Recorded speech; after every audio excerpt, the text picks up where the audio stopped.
that this conscious morality that we have, we're accountable for it. The decisions that we make, we will be resurrected one day and we will be called to account. We will have a spiritual worth that is in a book written with angels that are following us. So in this part of the Quran that we are about to recite and part of the one before it, Allah established who He was, Ayatul Kursi. And then after that, He made it clear that whoever listens to this message and really understands it, it will become obvious to them what is the correct path. And whoever chooses rebellion, they will not see it. And He promises us that He's going to take care of us. He's our guardian. He's our supporter.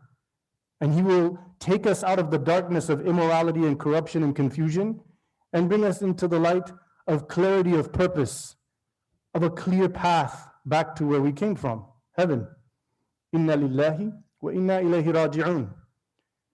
And so then He moves into a discussion in different ways about the resurrection and life and death and the hard grasp to take this in, that we will just wither away in the ground and then we'll come up. People are struggling with that one. So He gave some people an example. And then what we're going to read in the next rak'ah, the Prophet Abraham, peace and blessings be upon him, he asked, "Rabbi arini kayfa tuhyi al-mauta." How would you raise the dead? He's a prophet. He is for sure a believer of the strongest form. But he's grappling with it. He's trying to understand. So then Allah gives him an example and shows him something miraculous. And then he's like, well, if you can do that, surely you can do that. And it will all come exactly as you have planned it. And I cannot grasp this. It's beyond my knowledge. It's something you do. But then after he gives that example, he moves towards a whole section on giving, on charitable giving, specifically giving in the path of Allah for the sake of God. And what is happening here in the transition, if you study the tafsir, Imam Ibn Ashur explained in a beautiful way, even Shaykh al-Sha'rawi, rahimahumullah al-Jami'a, they also have the same commentary. Allah wants to establish in all of us a certainty in who our Creator is. Who is He? Who are we responsible to? Who has blessed us with this life? And to realize that at the end of the day, all that really matters is if He's pleased with us. And we're in a struggle, and we have difficulties, and people will go through hardship. Some people will deal with poverty. Some people will deal with injustices and corruption. Some people will be literally physically attacked and invaded. So we have to be willing to give out of our certainty. Because Abraham, he's seeking knowledge from Allah to give him what? لِيَطْمَئِنَّ قَلْبِي لِأَتَيَقَّنْ. I want to be certain about this. I want to have my heart settled that this is going to happen and I'm going to be resurrected and that's going to happen.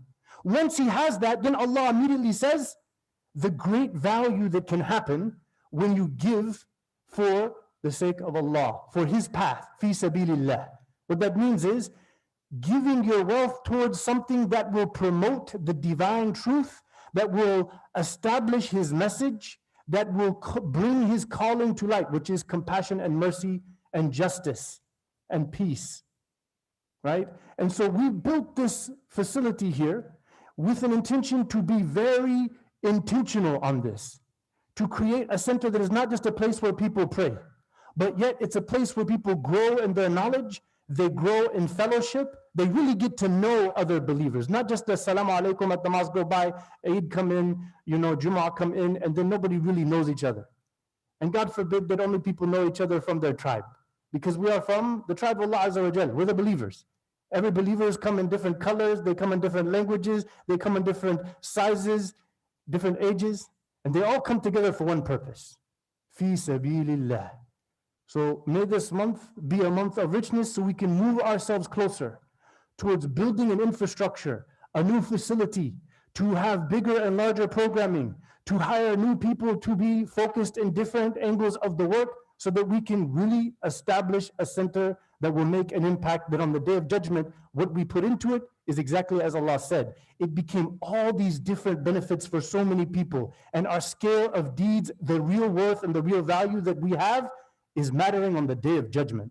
Regardless of when we died, what was in the Bank of America, or I guess Wells Fargo also, Wells Fargo, because we have Akram, inshallah.